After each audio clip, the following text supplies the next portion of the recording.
Bon, ben aujourd'hui, on va faire un petit tour dans ce qu'ils appellent Pensacola Downtown. Ça veut dire c'est le centre-ville historique. Il fait un petit peu gris aujourd'hui.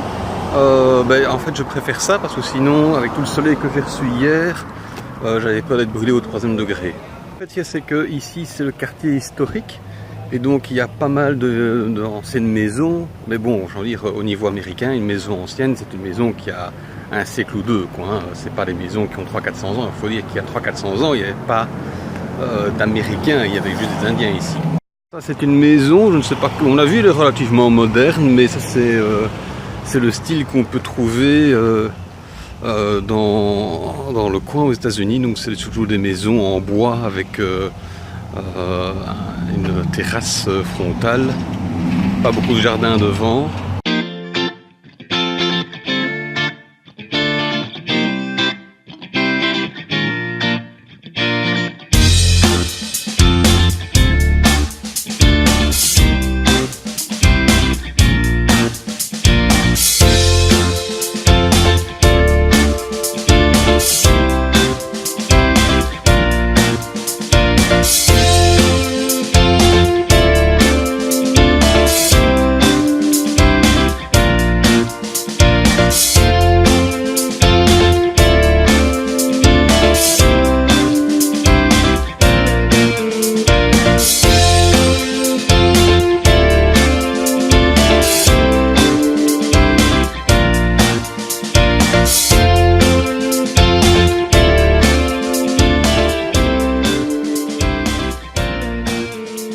Alors en fait dans ce quartier il y a pas mal de maisons mais qui en fait sont des bureaux comme ici, là c'est un avocat, là ici il y a donc un docteur, un masseur, donc ici on a une autre entreprise un peu plus loin, bon ça c'est pour tout ce qui est apparemment logement, donc location de maisons, d'appartements, là c'est un autre avocat qui est ici.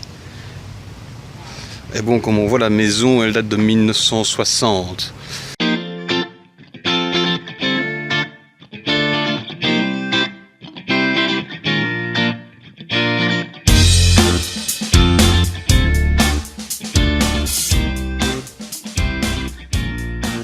Et ici, les maisons à mon avis, ne sont pas historiques.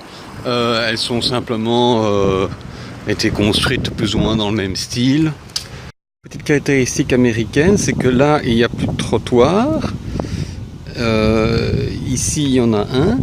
Et donc, ça, c'est assez courant aux États-Unis. C'est que soudainement, comme ça, en plein milieu de nulle part, le trottoir s'arrête. Alors ça, c'est quand même quelque chose qu'il faut un petit peu s'habituer aux États-Unis. C'est le fait que les trottoirs ne sont pas continus, comme les pistes cyclables ne sont pas continues. Il arrive subitement que le trottoir s'arrête, que la piste cyclable s'arrête. Et recommence 50 mètres plus loin. Ici on est dans une rue transversale où l'atmosphère est un petit peu différente parce que dans la rue principale c'est quand même beaucoup de commerces ou de bureaux. Par contre ici ça a l'air beaucoup plus un quartier d'habitation où les gens vivent effectivement. Cette maison présente fièrement qu'elle est âgée de 115 ans, donc elle a été construite en 1900. Donc c'est quelque chose de relativement ancien aux États-Unis. On voit que la maison a été bâtie aux autours du 19e siècle, début du 19e siècle, en 1800. Donc ça, c'est pour les États-Unis, c'est une maison vraiment ancienne.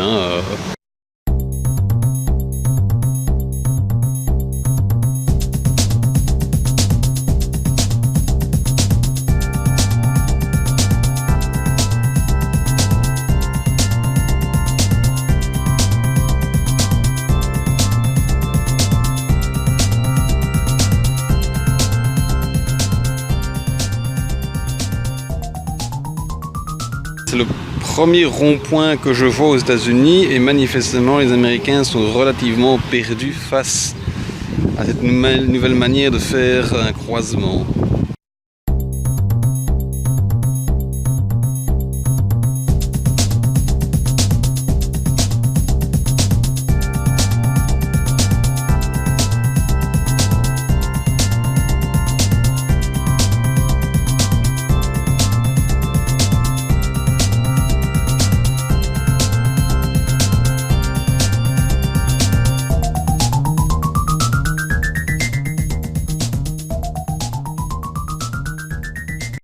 Donc on est retourné dans cette rue où pas mal de maisons sont occupées par des bureaux d'avocats ou des médecins. En fait j'ai demandé, mais c'est surtout dû au fait que les maisons étant très chères et le loyer très important, c'est très difficile de vivre ici. Et donc finalement ce n'est que les entreprises qui peuvent se permettre d'avoir des bureaux et d'occuper les bâtiments. On a un café avec une terrasse, ce qui n'est pas vraiment courant en fait dans la région. Car en fait, comme il fait relativement chaud et humide, en général les gens ne restent pas en terrasse. Qui plus est, les Américains n'ont pas vraiment une culture de terrasse, quoi. C'est pas vraiment quelque chose qu'ils aiment bien faire. Donc ici c'est une microbrasserie où on sait de assez bonne bière et en fait de manière assez surprenante la terrasse est quand même relativement bien pleine. Donc ici je vais continuer mon petit tour et là on voit à côté qu'il y a encore une petite terrasse. Ça commence à être un petit peu plus animé question personne, c'est parce qu'en fait on s'approche vers de la rue principale, comme c'est souvent le cas j'ai envie de dire aux États-Unis. C'est une rue principale qui a été réaménagée il y a moins de 10 ans par le nouveau maire. Alors fait intéressant, c'est que la femme du maire est belge.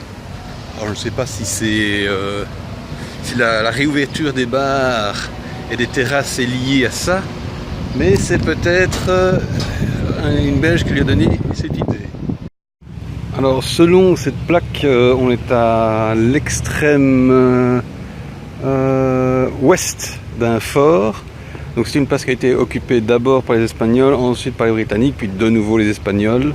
Et il ne faut pas oublier que la Floride a été une des premières zones colonisées par les Européens. C'est une zone qui a été occupée par d'abord les Espagnols, qui en remontant en fait de l'Amérique du Sud sont arrivés ici en Floride. Donc c'est la Pensacola est fait parmi les tout premiers établissements européens en Amérique du Nord. Le musée de Pensacola qui est quand même, j'ai envie de dire, relativement impressionnant. Je dirais vu que Pensacola n'est pas vraiment une très grosse ville.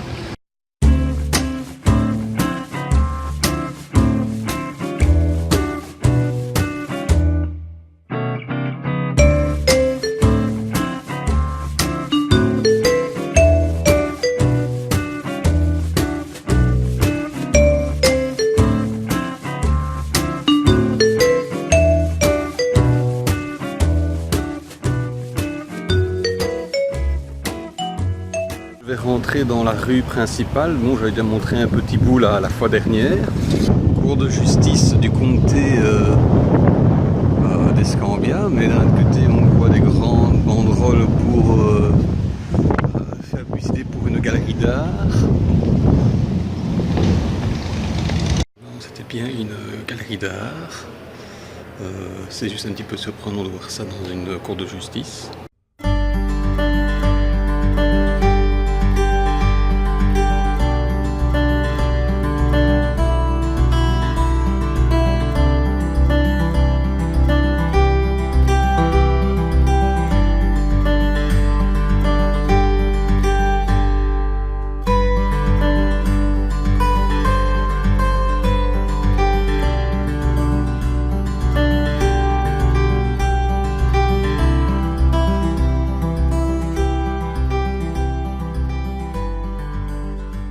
Finalement, c'était une galerie d'art, donc c'était pas mal. Moi, je trouvais qu'il y avait pas mal de choses intéressantes. C'est juste que comme j'habite pas ici, je me vois mal ramener une peinture d'1,50 m sur 2 mètres. Mais...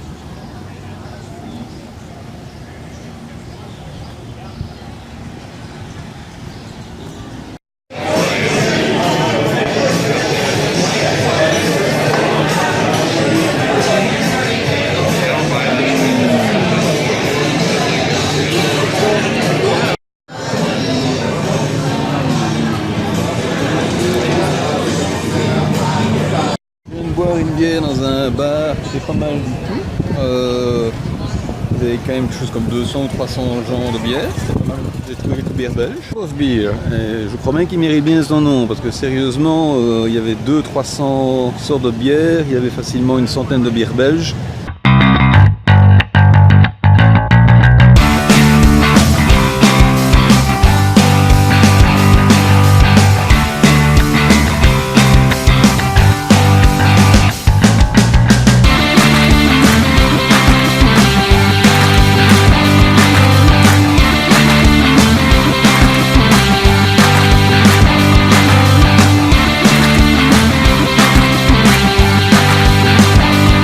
Voilà, c'est comme ça que s'achève cette vidéo à propos du centre-ville de Pensacola. Donc je vais en faire d'autres. J'espère que cette vidéo vous a bien plu et j'espère que vous vous portez bien.